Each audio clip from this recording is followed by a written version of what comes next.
Hello everyone, myself Aman Goyal and I am chemistry faculty at Allen Online Programs JEE Division.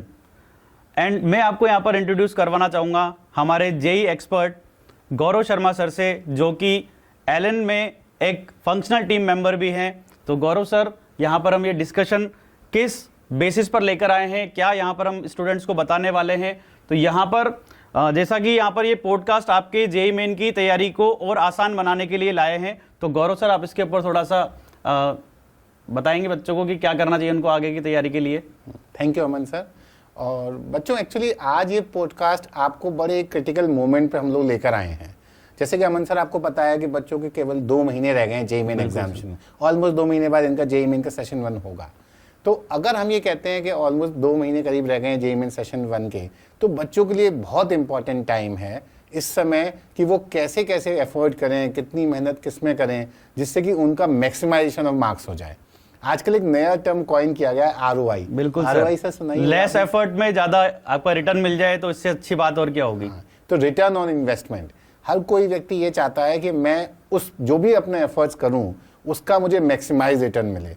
तो हम भी यही चाहते हैं बच्चों कि हम आपको बताएं कि आपको किस चीज़ पे एफर्ट्स करने हैं, किस चीज़ पे एम्फेसाइज करना है, कहाँ पे एफर्ट करने से आपका मैक्सिमाइजेशन ऑफ मार्क्स होगा। तो मुझे लगता है सर इस डिस्कशन के बाद तो बच्चे इस कंडीशन में आ जाएंगे कि 99 परसेंटाइल तो क्या वो 99.5 परसेंटाइल या उससे भी ज्यादा अपने आने वाले जेईई मेन सेशन में केमिस्ट्री में लेकर आ जाएंगे। और बच्चों को अभी जब ये पॉडकास्ट वो सुनेंगे देखेंगे तो उनको पता लगेगा कि वास्तव में कितनी चीजें सिंप्लीफाइड हो जाए आपके लिए। जो जेईई मेन का आपका एग्जाम आने वाला है उसमें आप कितने इजीली स्कोर को अपना बढ़ा सकते हो। तो सर हम डिस्कशन को यहीं से आगे एस्केलेट करते हैं। और सर मैं इसमें एक चीज और ऐड करूंगा कि ये सारा डिस्कशन जो है वो बड़ा साइंटिफिक एनालिसिस पे बेस्ड है। हमारा किसी का भी इसमें कोई इमोशनल अटैचमेंट नहीं है किसी चैप्टर को लेके, न सब टॉपिक को लेके। और बच्चों से भी हम यही कहेंगे कि जब भी कभी हमें ROI की बात करनी है, हमें मैक्सिमाइजेशन ऑफ मार्क्स की बात करनी है against the efforts we are putting in, तो हमें भी अपने किसी चैप्टर से इमोशनली अटैच होकर नहीं चलना। बिल्कुल, हमें तो केवल वही करना है जिससे हमारे मार्क्स मैक्सिमाइज हो जाए। और मैं आपको बताऊँ सर, ये जो भी हेल्प करेगा ये हर बच्चे के लिए हेल्प करेगा। कोई बच्चा ऐसा जिसकी प्रिपरेशन अच्छी चल रही है वो और ज़्यादा इंप्रूव कर जाएगा, और ऐसे भी कुछ बच्चे होते हैं जिनके कुछ चैप्टर्स वीक हैं, शायद उनको लगता है वो चैप्टर मैंने ठीक से नहीं किया, तो उनको भी ये समझ में आ जाएगा अच्छा मैं इस चैप्टर का ये पोर्शन कर लूंगा तो मेरे लिए मार्क्स कन्वर्जन सबसे आसान है। और हम यहाँ पर साथ में सर 6 ईयर के जो लास्ट ईयर का ट्रेंड है वो भी हम यहाँ पर लेकर आए, तो उससे और ज्यादा हेल्प मिलेगी स्टूडेंट्स को। बिल्कुल सर, बिल्कुल, तो बढ़िया ही हो जाएगा बच्चों के लिए। तो चलिए सर स्टार्ट करते हैं हम चैप्टर वाइज। तो सबसे पहले हमारा जो चैप्टर है 11th क्लास इनऑर्गेनिक केमिस्ट्री से पीरियोडिक टेबल। तो सर पीरियोडिक टेबल के बारे में आप क्या बताना चाहेंगे बच्चों को? पीरियोडिक टेबल एक्चुअली ऐसा चैप्टर है जिससे बच्चे मार्क्स आसानी से लेके आते रहे हैं और इसके नंबर ऑफ क्वेश्चंस भी ठीक ठाक आए हैं। और मैं आपको बताऊं पीरियोडिक टेबल में की इंपॉर्टेंस बढ़ गई लास्ट ईयर से। जैसे सर आपको पता है इनऑर्गेनिक केमिस्ट्री के कुछ ऐसे चैप्टर्स थे जो ड्रॉप हो गए JEE Mains. Hydrogen S block, हाँ हाइड्रोजन है, एस ब्लॉक है। इनफैक्ट अगर हम चाहें तो 12th की भी अगर हम बात करें तो वहां पर मैंने देखा पी ब्लॉक का मेजर पोर्शन ड्रॉप हो गया, मेटलर्जी भी ड्रॉप हो गया। तो कई सारे ऐसे चैप्टर्स थे जो हमारे IOC के डिवाइड से केमिस्ट्री के सिलेबस से जेईई मेन में ड्रॉप कर दिए गए। इससे क्या हुआ कि बाकी जो पोर्शंस थे इनऑर्गेनिक केमिस्ट्री के उनकी इंपॉर्टेंस और बढ़ गई या उनका वेटेज और बढ़ गया।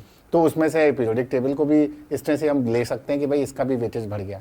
पर अगर हम पीरियोडिक टेबल में डीप डाइव करें, हम ये देखना चाहें कि ऐसे कौन से सब टॉपिक्स हैं जिससे ज़्यादा क्वेश्चंस आते हैं, तो सर एक तो मैं बोलूँगा आयनेशन एनर्जी से काफ़ी क्वेश्चंस आते हैं। सबसे इंपॉर्टेंट है electronic configuration, identification of group, period, ये सब जो होता है, ये सारी चीजें भी काफी इंपॉर्टेंस रखते हैं।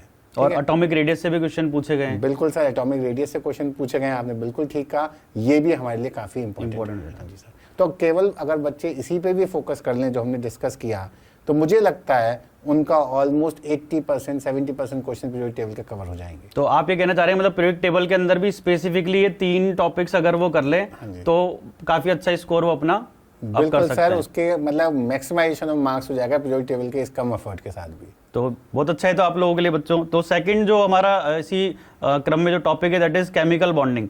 तो सर केमिकल बॉन्डिंग तो one of the important chapters of chemistry है। वन ऑफ द इम्पोर्टेंट नहीं बोलूंगा, one of the most important chapter बोलना चाहिए। बिल्कुल सही कहा, क्योंकि यही तो रीढ़ की हड्डी है।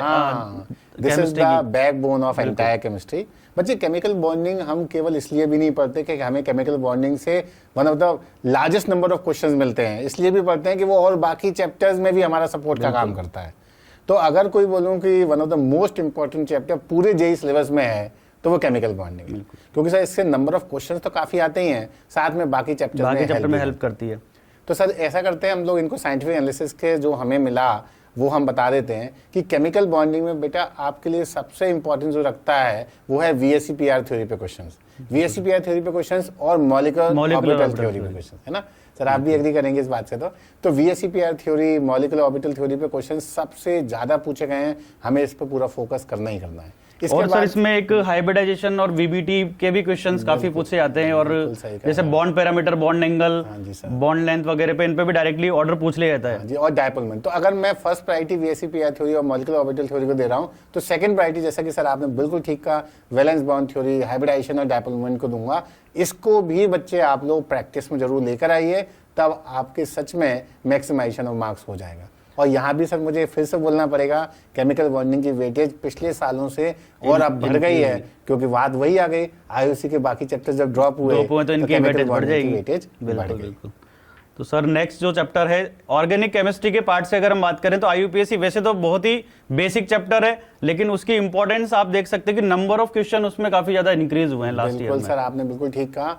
अगर हम देखें तो हमें on an average her meeting में 1 से 2 क्वेश्चन मिले थे लास्ट ईयर से। बिल्कुल सर, जेई मेन में हर मीटिंग में, हर सेशन में बच्चों को 1 से 2 क्वेश्चन का एवरेज मिला था IUPAC का। तो IUPAC बेटा छोड़ना नहीं है, IUPAC बहुत आसानी से कर लेंगे, आसान क्वेश्चंस आएंगे।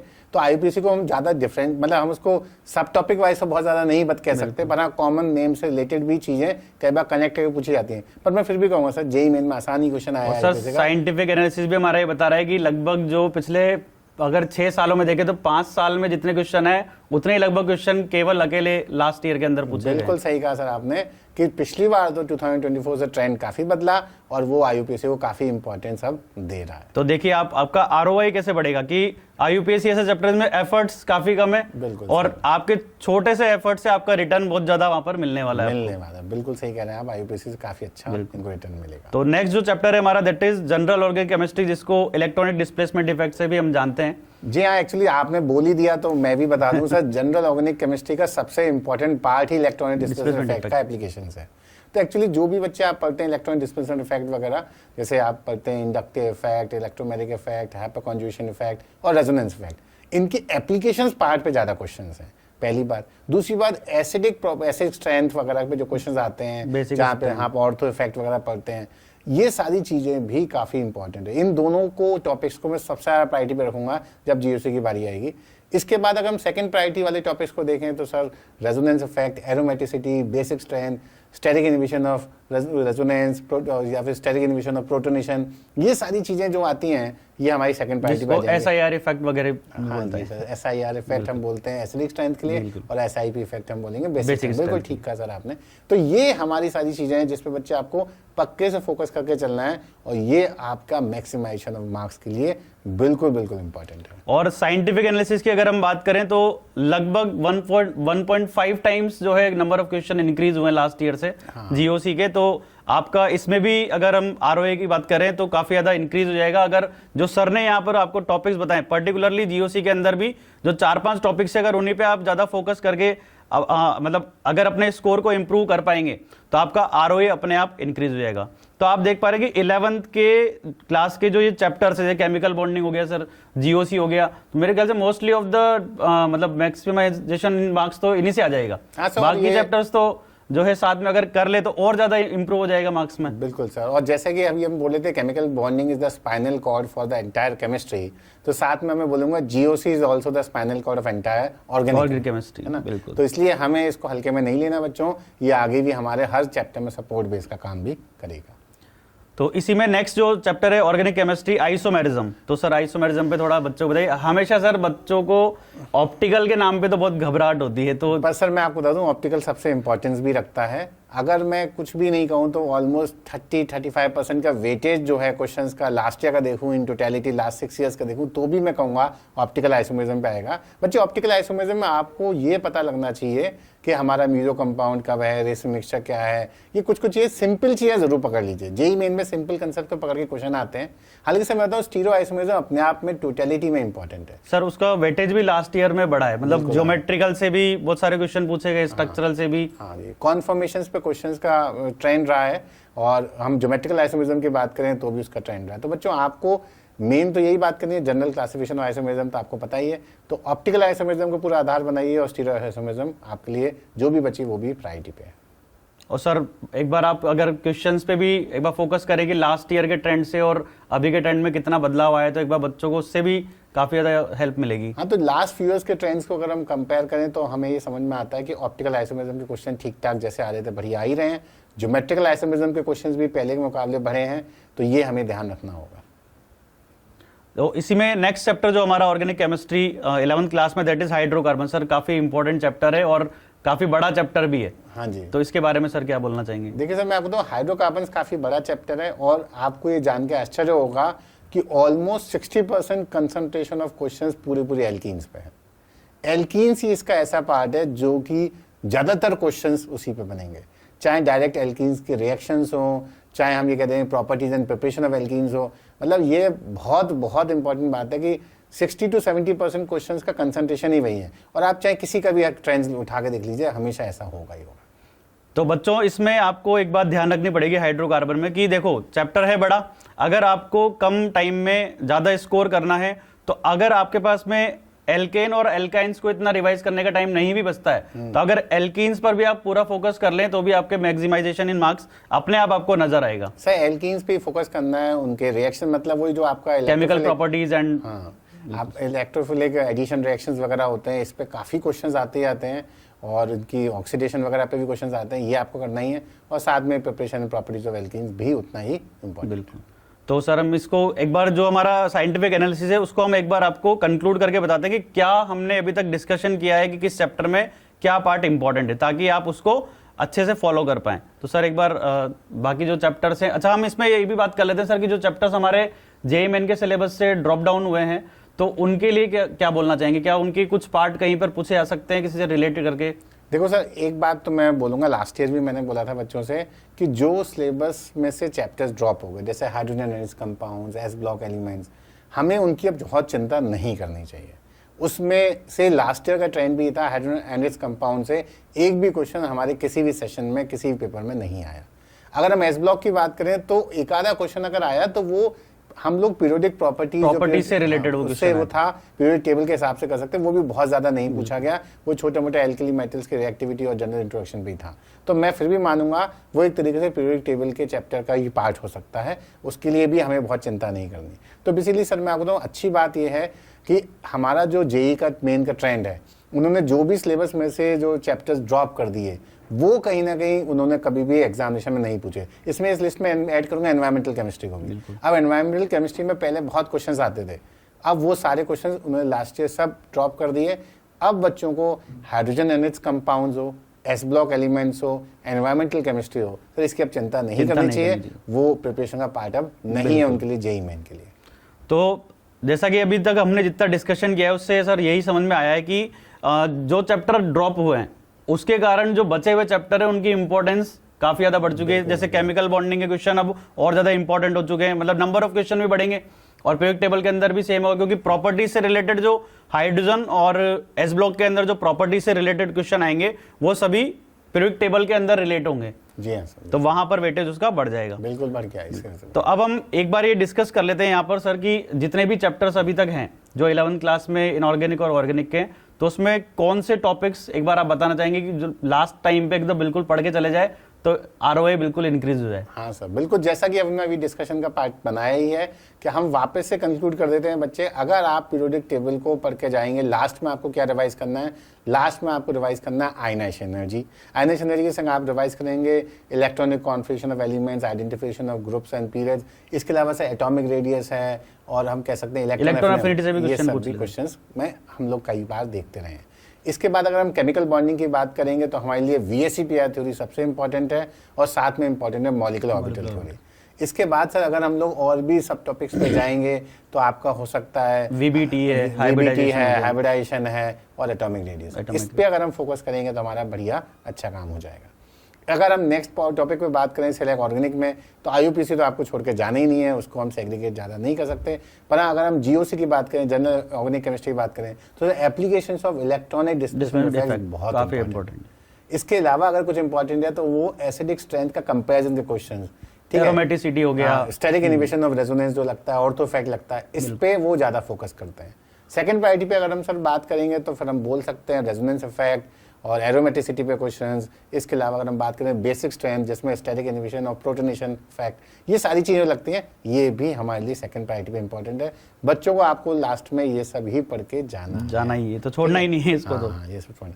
आइसोमेरिज्म की बात करें, ऑप्टिकल आइसोमेरिज्म, नो डाउट आप उसके अंदर काफी इजी क्वेश्चंस आ रहे हैं, आप उसको बिल्कुल छोड़ के मत जाइए।